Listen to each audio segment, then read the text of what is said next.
Hi, everybody, and welcome to Beyond Politics. Today, we're going to be talking about a cashless society. I'd like you to think about quickly what it would be like to live in a world where there is no more cash, where everything's completely cashless. What do you think are some of the pros and some of the cons? I'd love to hear your thoughts in the comments. Yeah, please tell us in the comments. Think about a society that a lot of people are begging for, where there's no cash. You know, cash is seen as dirty. Coins are seen as dirty. When I was a young boy, my grandparents would say, "Don't touch it. It's dirty. It's been in many other people's hands." So we've been kind of brainwashed since young that cash is a dirty thing, which I find interesting because there's very many advantages to cash. And not to mention the safety factor, people getting mugged of their cash on them. So obviously there are lots of cons to carrying cash, but at the same time, it also brings about a lot of freedom. On our Facebook page, Beyond Politics Facebook page, I shared a little picture that said, with a little bit of cash in my pockets and some gas in my tank, I'm free. And it showed this picture of an open road. And then there was a picture of a congested city, you know, with a cashless system and electric vehicles. There is no freedom. And that's pretty much the gist of what we're trying to say. Yeah, do you value freedom enough to hold on to cash? Or are we all just going to collectively just go with the flow and move into this cashless society where everything we do is monitored and tracked? So here's the problem. Will we have an option in future? And I think that's the crux. And if we look at this article we'll be covering, we will be looking at where banks are headed and where people are headed. In other words, their habits, etc. And it won't take long to explain that because the article is very short, and we'll leave it a link in the description below this video and in the first comment. So you can find it there. Go and read it. We'll just touch on some of the aspects. But it's important for you to know that at this stage, cash is still legal tender. Imagine a day where that is not the case anymore. Imagine. So I think one thing I just want to say with regards to freedom is that because of how incompetent our government is and because of how our economy is destroyed and our GDP isn't growing, finances are obviously at the forefront of most people's minds, naturally, obviously. So I think when we think of freedom, we often think more towards economic freedom than true freedom. And when economics takes over society, that's when it breaks down. I'm reading a parenting book that says pretty much the same thing. The author says that when economics took over the priority over cultural priorities, that's when society started to break down, family ties and everything. And I think the Western world has seen economics at the forefront and money and finances at the forefront of everyone's priorities for a very long time. And we're seeing the ramifications of that. And the economic system will very much be used to persuade us to adopt the very things that are going to take away our true freedom. And I think, this article highlights why South Africa perhaps has hope because of how untrusting South Africans are. So the headline is misleading, and they often are in the mainstream media. Influencing, perhaps. Yes. So when we speak of mainstream media articles, we doubt everything the mainstream media says. Not just doubt, you should take it with a pinch of salt and do your own research. And often the article headline is the brainwashing part, and then in the article often the truth comes out and you say, but how does the headline actually tie up? Because they say South Africans are dumping cash, and that's not the case at all. In fact, quite the contrary. 50% of South Africans draw their cash immediately. Every month, the moment they get paid, 50% of South Africans draw out all their cash.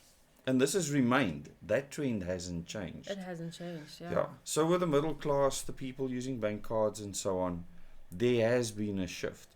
And this is a shift they're trying to drive. It's just most of these people drawing out their cash aren't reading this article. So they're not influenced by this brainwashing. And let us know, do you draw out cash? Do you choose to tap everywhere? It'll be interesting to see. So South Africans have significantly cut their reliance on cash to conduct transactions, with the country's biggest banks seeing a rapid rise in the use of digital platforms. And they say how the shift was accelerated because of COVID-19. Hint, hint. The lockdown. I mean, COVID-19 accelerated a lot of things, I guess. Yes.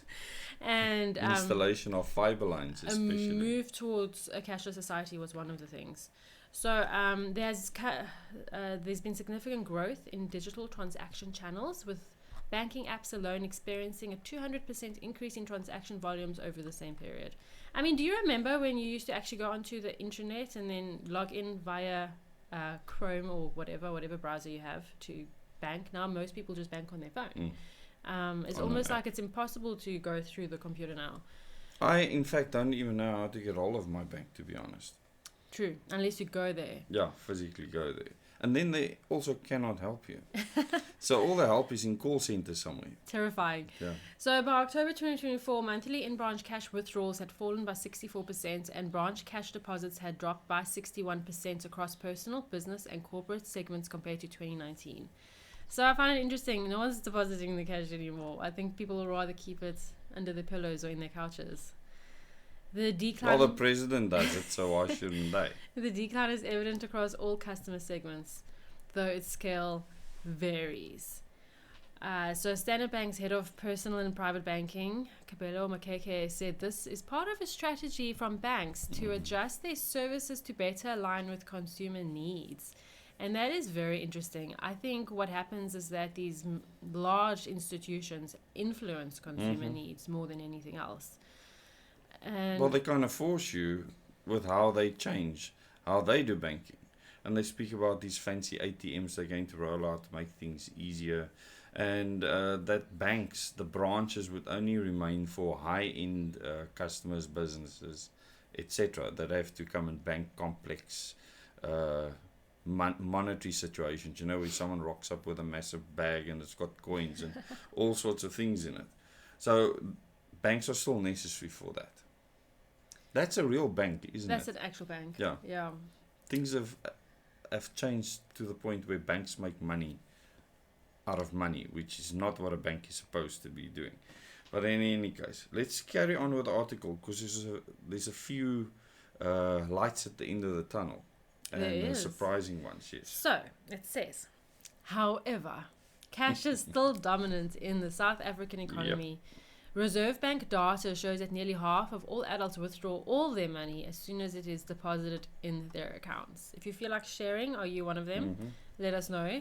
This results in the majority of payments in South Africa being conducted using physical banknotes. And that's kind of exciting. I was explaining to my children the other day how we used to go about grocery shopping before debit cards. How long ago was it that we didn't have debit machines at the till? I don't know if anyone remembers this. Or even tap facilities. But I'm sure I was still in high school when you couldn't tap or swipe. You actually had to draw money at the ATM, take your little list and go buy your things. And there wasn't much wiggle room for extras. Therefore, you actually stuck to your budget and therefore you actually saved money. People actually forget how quickly things have changed. Very quickly, in the last decade. And the rate will just increase unless we do something about it. So don't forget the workshop we're doing on the 9th, where we speak exactly about that. How many things have changed since 2020 to 2024, and we speak about 2025 and what you can expect and look out for. So look out for that on Telegram, in the community tab, etc. So why are people drawing out their money? Reasons include a lack of trust in banks. I think everyone, maybe not everyone, but I think a lot of us do remember what happened in Cyprus all those years ago when the banks just didn't give people their money. Well, actually, the government took money of people. Yeah. If they had a certain amount, I think it was 89,000 euros or something. Anything above that they left, but they would withdraw everything to save the country. So your money in the bank account can actually be commandeered by the government to save the country financially. And if that's not a frightening prospect, I don't know what is, that the government would have that power over your finances. Never mind SARS that can just take money out of your account. Yeah. So where were we? So lack of trust in banks, obviously the fees associated with card transactions, that can be quite bad. And lack of acceptance of cards by merchants in the informal economy. And the informal economy in our country is the largest one. So our government doesn't actually know how much that is for real. They estimate the taxi industry and the informal markets. It's a lot. Let's not forget the government's efforts to try formalize the informal economy, and I think that will increase over time. We'll see ministers and other politicians trying to figure out ways to formalize it so they can get tax from the informal economy and then control transactions. That's why they want everyone to have a cell phone, and they want all the spaza shops and so on to have card machines. And they're actually formally trying to roll this out just for them to get more money out of you and me, the citizens of South Africa. The Reserve Bank also revealed, as part of its digital payments roadmap, that there has been little change in the demand for banknotes and coins, which fell by only 0.8% in 2023. So South Africans, keep it up. Keep on with that informal economy. If you barter and trade with people, the government gets nothing from you. Nothing. And this is the one thing they won't tell the broad public out there, the tax-paying public, the people that have their salary tax removed from them before they get it into their bank accounts, which I think is the most pathetic system, considering that under our constitution you can withhold tax from the government if you don't think that they are doing a proper job. And in this instance, the government is withholding that right from you to withhold tax. It's pretty much impossible. If you work for somebody, which is most people, I'd imagine, it's how do you do that? Yeah, How? so they have to pay as you earn. So we have tax withdrawal laws that are unconstitutional. It's not being challenged because companies need the government to earn your taxes so that roads and harbors and things they need to make lots of money is kept up with your money, your tax, hard-earned rands. So often we think of, like I said earlier, freedom in terms of economic freedom, the freedom to be able to spend money. People want jobs, people want better jobs, people want the economy to do well, so that you can freely go about your life and live and spend and whatever. But in the times we're living in, I actually think part of freedom is spending less money. So if you can grow a percentage of your groceries yourself and barter with neighbors and harvest your own water through tanks instead of purchasing from the government, although obviously the government will probably try and impose tariffs and whatever.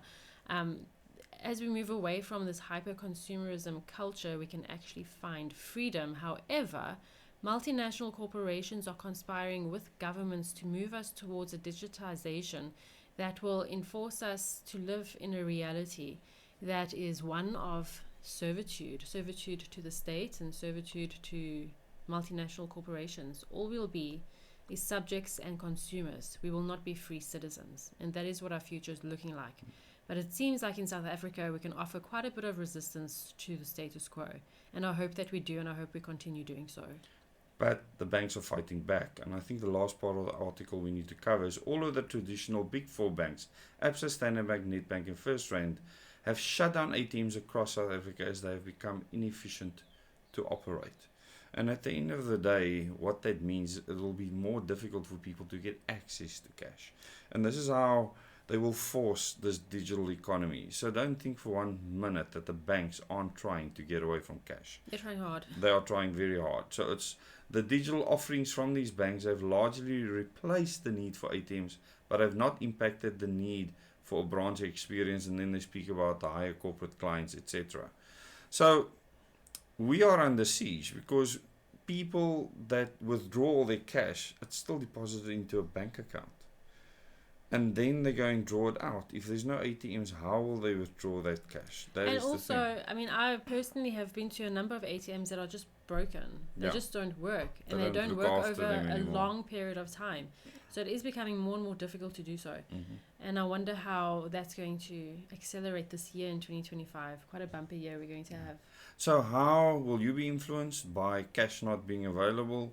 What is your preference? Do you want the option of cash as well as digital transactions? That is what I believe in. Give people options.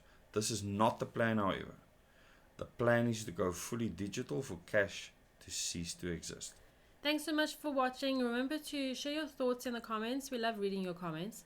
And it's great to hear everyone's insights. Also remember that we have a website, beyondpolitics.co.za. If you want to know more about our workshop that we're doing on the 9th of February, the information is on the website. We also have all our other websites available for you to, not websites, workshops for you to watch. which you can read about on the website. We have the free training application on the website as well, where you can apply and learn how to become a more free citizen, very important in this day and age.